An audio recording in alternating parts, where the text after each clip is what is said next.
कथाओं के मुहावरे भाइयों जनाब असगर साहब, नजमी साहब, शादाब भाई, सबसे पहले तो मैं माजरत चाहता हूँ।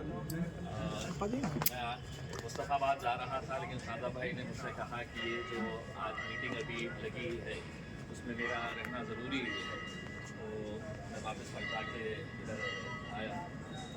बहुत सारी बातें जो मैं कहना चाह रहा था वो बहुत ही साफ लफ्ज़ों में जनाब असगर साहब ने आपको बता दिए हैं। मैं सिर्फ आपको इतना कहना चाहता हूँ कि पिछले 10 दिनों से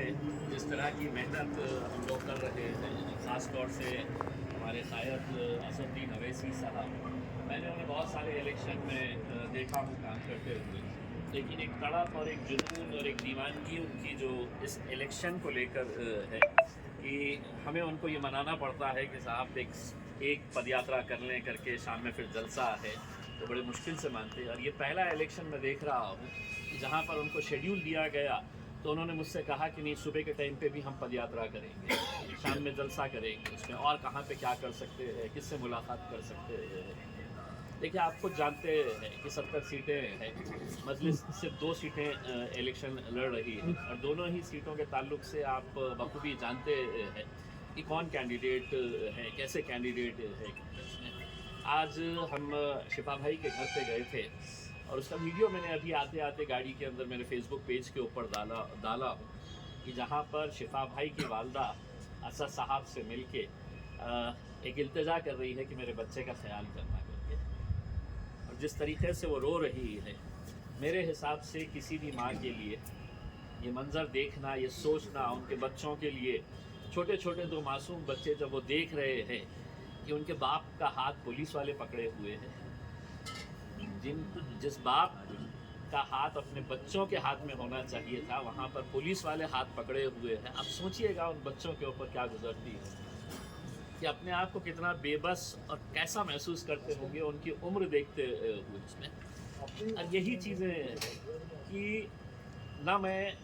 शिफा भाई से कभी मिला, ना कभी फ़ोन के ऊपर बात हुई।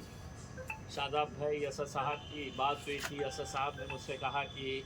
भाई ये ऐसा ऐसा है करके, उसमें मैंने पूरा उनका डिटेल निकाला उसमें, और फिर उसी दिन हमने चंद घंटों के अंदर ये फैसला किया कि नहीं साहब, हम लड़ाएंगे करके। और फिर उसके बाद आपको मालूम है कि जो बवाल पूरे हिंदुस्तान के अंदर मच गया कि आपने दंगाइयों को, दंगा करने वालों को टिकट दिए हैं। ठीक है, अदालत अपना फैसला करेगी, लेकिन आज के इस दौर के अंदर तो मीडिया ट्रायल बहुत बड़ा ट्रायल हो गया है। या अगर मीडिया ने यह तय कर लिया कि इम्तियाज़ जलील खूनी है तो इम्तियाज़ जलील खूनी है। अब इम्तियाज़ जलील सालों साल लग जाए ये साबित करने के लिए कि इम्तियाज़ जलील खूनी नहीं है, क्योंकि मीडिया ने आपके ऊपर ये इल्ज़ाम लगा दिया है। ऐसे आरोप तो बहुत सारे किसी के ऊपर भी लगाए जा सकते हैं। अदालतें बनी काहे के लिए है। और जब हमसे ये बार बार पूछा जा रहा था तो हमने सोचा कि भाई इनको जो भाषा समझ में आती है उसी भाषा के अंदर जवाब दो करके, तो हमने जवाब दे दिया कि अगर तुम शिफाउर रहमान को अगर दंगाई कहते हैं तो जिस पार्लियामेंट के अंदर मैं बैठता था वहाँ पे दहशतगर्द भी बैठा करते हैं। और नाम के साथ हमने कहा कि साध्वी प्रज्ञा सिंह फिर कौन है करके। कहीं ना कहीं उन्हें भी आईना दिखाने की ज़रूरत है, कहीं ना कहीं उन्हें भी सच्चाई से वाकिफ कराना ज़रूरी है। तो हमने ये फ़ैसला दिए। मुझे ज़ाती तौर के ऊपर बड़ी मुश्किलों का सामना करना पड़ा कि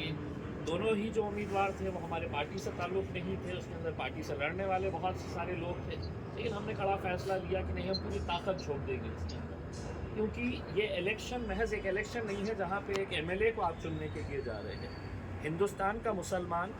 और हिंदुस्तानी मुसलमान जो दुनिया भर में फैला हुआ है, वो आज ओखला की तरफ नज़र लगाए हुए है, यहाँ का मुसलमान क्या करता है। और मैं समझता हूँ आपकी जितनी तड़प है, आपकी जितनी फ़िक्र है, उससे 10 गुना ज़्यादा फ़िक्र बाहर रहने वाले मुसलमानों की है।